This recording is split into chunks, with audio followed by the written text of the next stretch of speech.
भूरा माहू धान की फसल का सबसे खतरनाक कीट जो धान की गबोट अवस्था को सबसे ज्यादा नुकसान पहुंचाता है। ये सबसे नाजुक पड़ाव होता है धान की फसल का, क्योंकि इस समय पौधा अपनी पूरी ऊर्जा बालियां बनने और दाने भरने में लगाता है और ठीक इसी समय ये भूरा माहू धान की फसल पर डेरा डाल के बैठ जाते हैं। अगर इस भूरा माहू को गबोट अवस्था पर नजरअंदाज कर दिया तो ये हर एक किसान के लिए घाटे का सौदा है, क्योंकि अगर एक बार इसका प्रकोप बढ़ गया तो इसे रोकना बहुत मुश्किल हो जाता है। इसीलिए सबसे पहले ये जानना जरूरी है कि ये भूरा माहू क्या है और ये कैसे इतनी जल्दी पूरी फसल में फैल जाता है, और सबसे जरूरी बात, इसे एक ही बार में कंट्रोल कैसे किया जाए। अगर इस वीडियो को आप आखिरी तक देख लेते हैं तो आपको कोई और वीडियो को देखने की जरूरत नहीं होगी इसे कंट्रोल करने के लिए।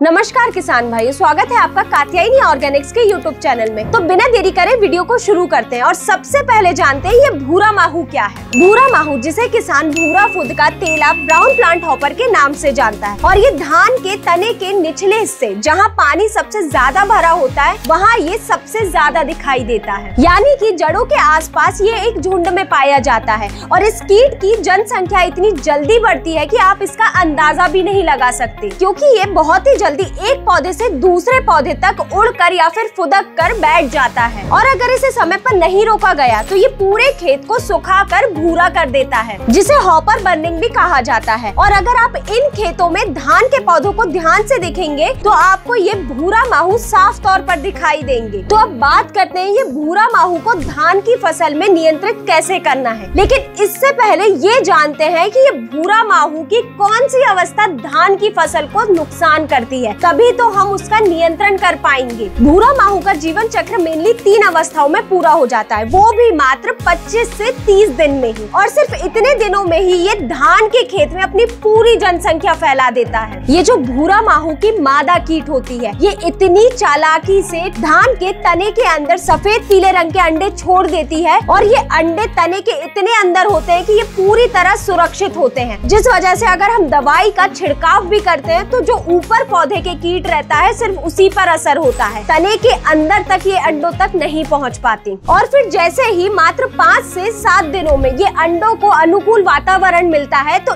इनसे निम्फ बाहर आ जाते हैं, मतलब कि ये भूरा माहू की दूसरी अवस्था। निम्फ देखने में बहुत ही छोटे छोटे सफेद पीले रंग के होते हैं, जो कि बाद में भूरे रंग में बदल जाते हैं। इस निम्फ अवस्था पर इनके पंख नहीं होते हैं, और इस टाइम पर ये धान के पौधे का बहुत ही तेजी से रस चूसते हैं, और ये अवस्था लगभग 10 से 15 दिन तक चलती है। और धान की फसल में गबोट अवस्था को सबसे ज्यादा नुकसान पहुंचाती है, क्योंकि इसी के कारण धान की पत्तियां पीली पड़ने लगती हैं और पौधा पूरी तरह कमजोर पड़ जाता है। और इसके बाद आती है तीसरी अवस्था, यानी कि ये वयस्क कीट, मतलब कि जब ये निम्फ बड़े हो जाते हैं और भूरे रंग में बदल जाते हैं, और इस टाइम तक इनके पंख भी आ जाते हैं। और ये एडल्ट कीट, मतलब कि वयस्क कीट भी 2 तरह के होते हैं, पहला शॉर्ट विंग और दूसरा लॉन्ग विंग। शॉर्ट विंग मतलब कि इनके पंख छोटे होते हैं, ये पौधे में ही मौजूद रहते हैं और पौधे का रस बहुत तेजी से चूसते हैं और वहीं पर अंडे देते रहते हैं। वहीं ये लॉन्ग विंग, मतलब कि लंबे पंख वाले, ये नए नए ठिकाने ढूंढते हैं धान की फसल को नुकसान पहुंचाने के, और इन्हीं के कारण मेनली धान की फसल में हॉपर बर्निंग की समस्या आती है। और इस एडल्ट कीट की उम्र लगभग 15 से 20 दिन की ही होती है, और इसकी पहचान आप बहुत ही आसानी से कर सकते हैं। जिस खेत में भूरा माहू का प्रकोप होगा उस खेत के पौधे को अगर आप देखेंगे तो उस पौधे की पत्तियां नीचे से ऊपर की ओर पीली दिखाई देगी और पौधा पूरी तरह सूखा और कमजोर नजर आएगा। और सबसे महत्वपूर्ण, अगर आप धान के खेत के बीच में चलेंगे तो ये कीट आपको उड़ते हुए और फुदकते हुए एक पौधे से दूसरे पौधे पर साफ तौर पर दिखाई देंगे, तो आपको वैसे ही पता चल जाएगा कि भूरा माहू का प्रकोप है आपकी फसल में। तो इस कीट से फसल को बचाने के लिए हमें सही दवा और सही जानकारी का उपयोग करना चाहिए, क्योंकि अगर हमने इस समय गलत दवा का उपयोग किया तो कीट की दवा के प्रति प्रतिरोधक क्षमता बढ़ जाएगी और फिर नियंत्रण करना उतना ही मुश्किल हो जाएगा। इसीलिए इस समय पर सही टेक्निकल का उपयोग करना बहुत ही जरूरी हो जाता है। लेकिन इससे पहले आपको ये एक जरूरी काम करना है जो अक्सर किसान भूल जाते हैं भूरा माहू के प्रकोप के टाइम, वो है सिंचाई प्रबंधन। जब भूरा माहू का प्रकोप आपकी धान की फसल में हो तो आपको पानी निकाल देना चाहिए उस खेत से। ऐसा करने से जो भी भूरा माहू पौधे में पानी के आसपास मौजूद रहते हैं उन्हें कहीं ठिकाना नहीं मिलता,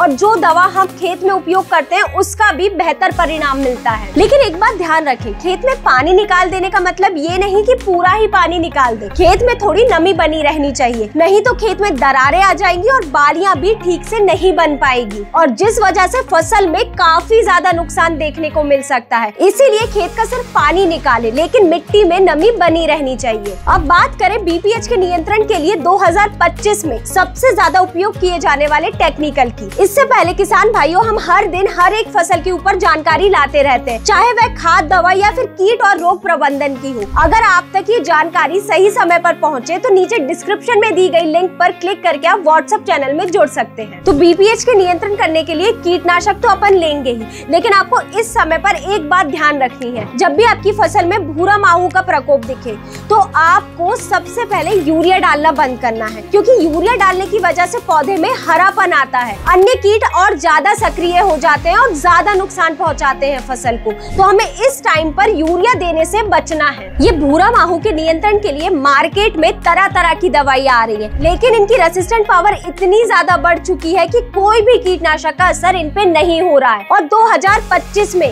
धान की फसल में यही समस्या सबसे ज्यादा आ रही है। इसी कंडीशन को देखते हुए धान माहू रक्षक कॉम्बो को बनाया गया है। ये कॉम्बो में 3 उत्पाद मिलते हैं और वो भी बहुत किफायती दाम में। इस कॉम्बो में सबसे पहले आपको मिल जाएगा बीपीएच सुपर, जो कि धान की फसल में माहू को कंट्रोल करने के लिए खास तौर पर बनाया गया है। इसमें पाइमेट्रोजिन 50% WG फॉर्म में होता है और ये एक पायराइडिन ग्रुप का कीटनाशक है। इसकी सबसे खास बात यह है कि ये कीट की खाने की प्रक्रिया पर सीधा काम करता है और साथ ही सिस्टमिक और ट्रांसलेमिनार क्रिया द्वारा भी काम करता है। स्प्रे करते ही ये दवा पौधे के अंदर हर एक भाग तक पहुंच जाती है और ट्रांसलेमिनार क्रिया होने की वजह से ये दवा पत्तियों के निचले हिस्से तक जाती है और सिस्टमिक एक्शन के कारण ये दवा पौधे के अंदर पूरे भागों में भी फैलती है। और सबसे अच्छी बात, ये कीट के खाना खाने की प्रक्रिया को सीधे टारगेट करता है, मतलब कि कीट जैसे ही पौधे को खाने की कोशिश करता है, ये उनके खाना खाने की प्रक्रिया को रोक देता है, जिस वजह से कीट भूखमरी के कारण ही मर जाते हैं। और इसके डोज की बात करें तो आप इसे 120 से 150 ग्राम प्रति एकड़ के हिसाब से उपयोग कर सकते हैं। वही हम बात करें इस कॉम्बो के दूसरे सबसे जरूरी उत्पाद की,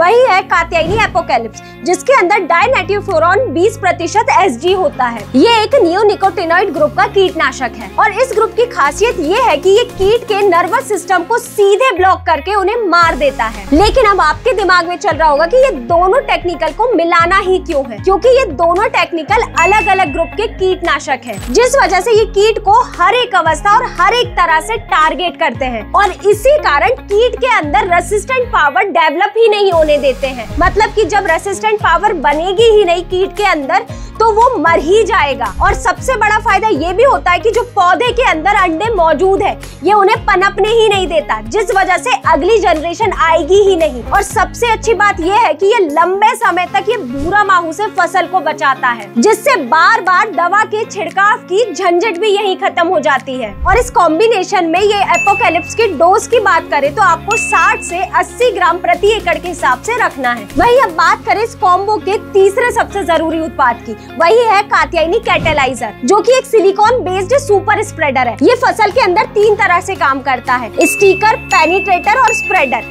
मतलब कि जो दवा का हमने छिड़काव किया है ये उसे पत्तों पर और पौधे के अन्य भागों पर अच्छी तरह चिपका देता है और स्प्रेडर की तरह काम करने की वजह से ये दवाई पूरी तरह फैल पाती है नीचे तक पौधे के। और पेनिट्रेटर की वजह से ये दवा को पत्तियों के रंध्रों के द्वारा और तने के द्वारा अंदर तक पहुंचाता है पौधे के, और जिस वजह से दी गई दवाई का असर 2 गुना हो जाता है और खर्चा भी कम होता है। और सबसे बड़ी बात, आपने देखा होगा धान की फसल में छिड़काव करते ही कुछ घंटों बाद बारिश हो जाती है, तो इस बारिश की वजह से दवा बहने का खतरा भी टल जाता है। और इसके डोज की बात करें तो अगर आप पंप द्वारा स्प्रे कर रहे हैं तो आपको इसकी मात्रा 5 ml प्रति पंप के हिसाब से रखनी है, और अगर आप प्रति एकड़ के हिसाब से छिड़काव कर रहे हैं तो आप 50 ml प्रति एकड़ की मात्रा का उपयोग करें। तो किसान भाइयों, ये थी जानकारी कि धान की फसल में भूरा माहू क्या है, उसे कैसे नियंत्रित करना है, उसका जीवन चक्र क्या होता है और कौन सी स्टेज सबसे ज्यादा नुकसान पहुंचाती है। तो ये सब जानने के बाद हमने आपको टेक्निकल भी बता दिए हैं। अगर आपके मन में अभी भी कोई सवाल है तो नीचे कमेंट करें। अगर आपको ये वीडियो अच्छी लगी हो तो लाइक करें और चैनल को सब्सक्राइब करना ना भूलें। धन्यवाद।